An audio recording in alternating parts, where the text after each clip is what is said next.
Welcome back to this episode, in which is the Honda CR-V that I gave to my daughter. However, it was parked out here in my yard until she turned 18 and she could drive. She got her driver's license and I gave her the car for her birthday. And of course, those of you that know the story, the raccoons basically made a home in here for the last year and a half that the car sat here.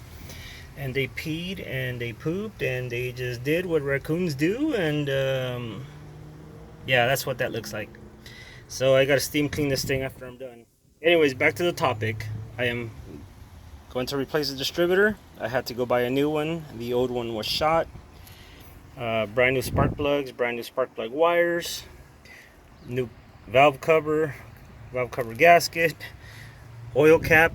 This thing has just gotten expensive, but you know what? It's for my baby girl, so it has to be good. She goes to college, and yeah, I don't want her breaking down in the middle of the road. So if anyone is going to enjoy this episode of this or this video, it's going to be her. So without further ado, I am going to set this thing here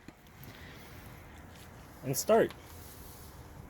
So for starters, this goes for anyone in a region that has a lot of snow or rust. If the bolts look like this, rusty,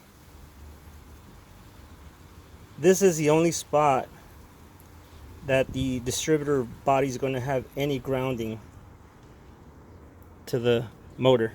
So first things first, you're going to get them and you're going to either get a wire brush or get some sandpaper and sand them until your threads are nice and clean. It's fairly easy. It takes maybe about 20 seconds each.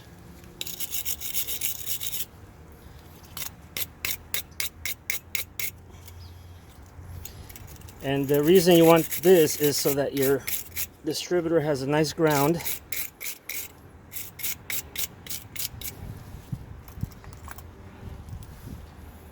It should look like this after you're done. Nice and shiny.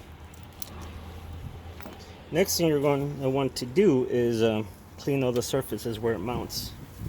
However, you don't want none of that debris going inside the engine, so you're going to put something in here to clean it up. And again, you could use a blade.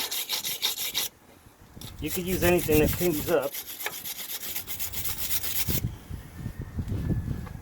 I'm going to do that bottom one there.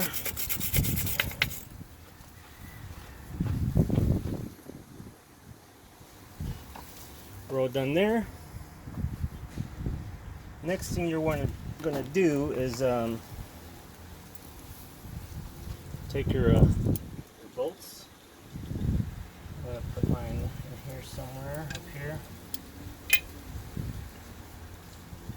You put a little bit of dielectric grease or anti-seize. You're just going to want to put a little dab on it, like so.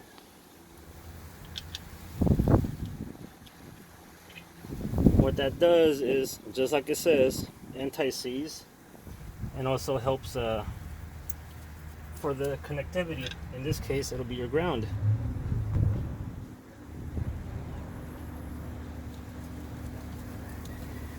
Now that I've done that,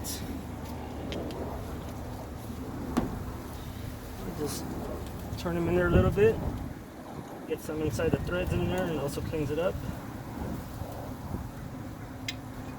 That one there.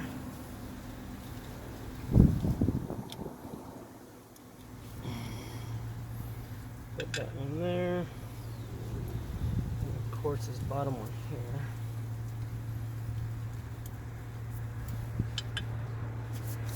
Next thing we're going to want to do is we're going to grab our distributor, and these can only go one way, so it has to match what's inside. Let me show you guys. Let me take it out of the thing here.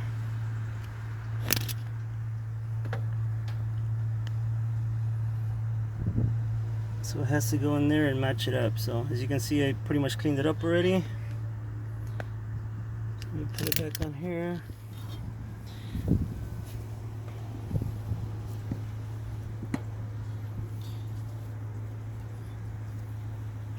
Okay, so we gotta match that up there. So I'm gonna look at it.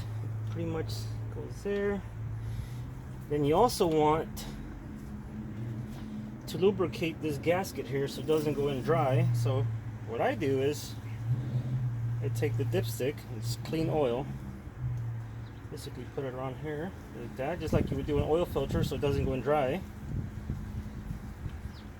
McKenna, I know what you said. Okay, so you're gonna pretty much match it up there. You are going to put it in here. Remember, this distributor only goes in one way, guys.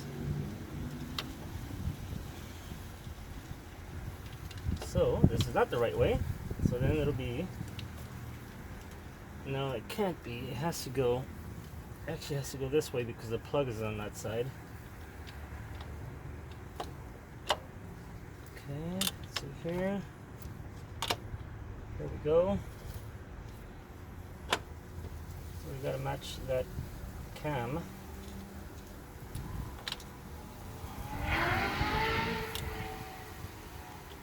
Here.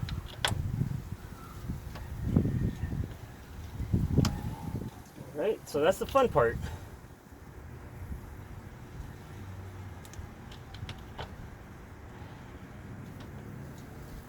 There it goes. So once you've matched it up there, you're going to take your bolts. Of course, I'm going to take one up here. You're going to start it.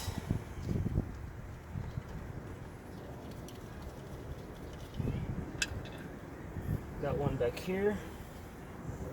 Or I'll do this one here just to save some time.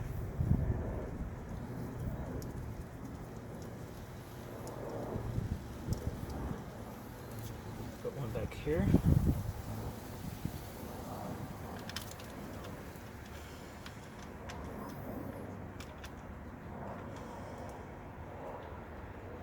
The one back here is a little bit harder, but you'll get it.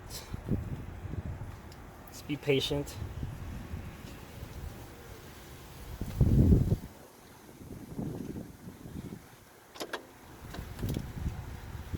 Okay, so I've got them in there. So then what I'll do is I'll take my 12 millimeter.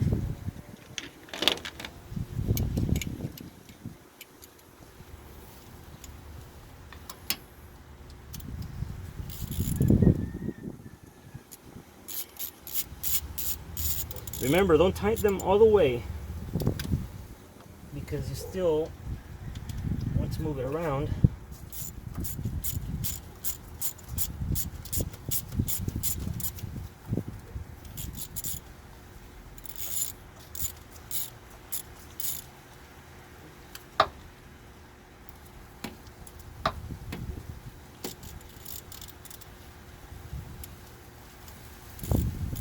Okay.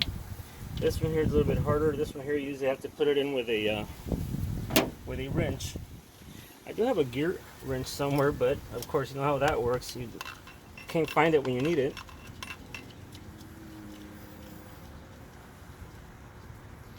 Okay, and you want to leave it loose enough where you can still move it, because remember, after you install it, you also have to time it, and that is if the vehicle starts, of course, and that's what we're hoping for.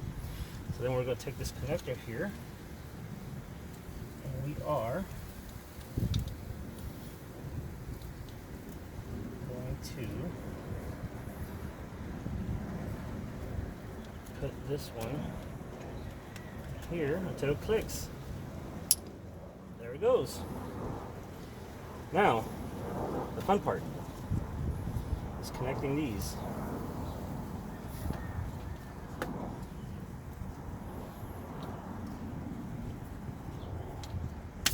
I've got the battery charging. I am going to disconnect the battery charger from there and plug it in. Let me turn off the battery charger.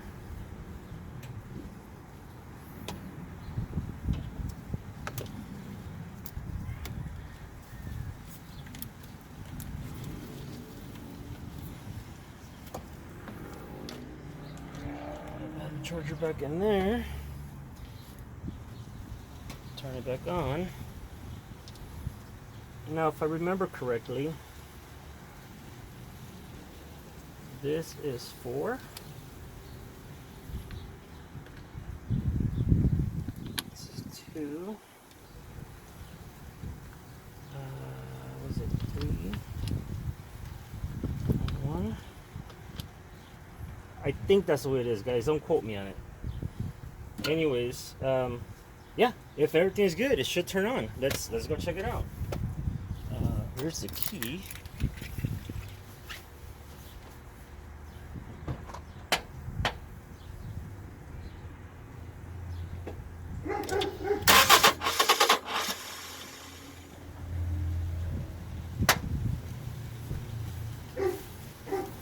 We got the wires on wrong, so again, we might have this one and this one crossed.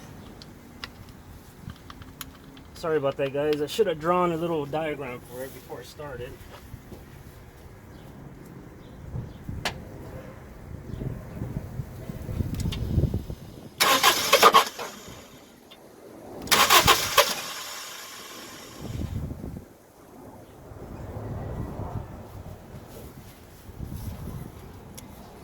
Believe I do have the wires on there wrong, so I am going to have to pause the video and come back and do another shot of it. So thank you, guys. I will do a follow-up video.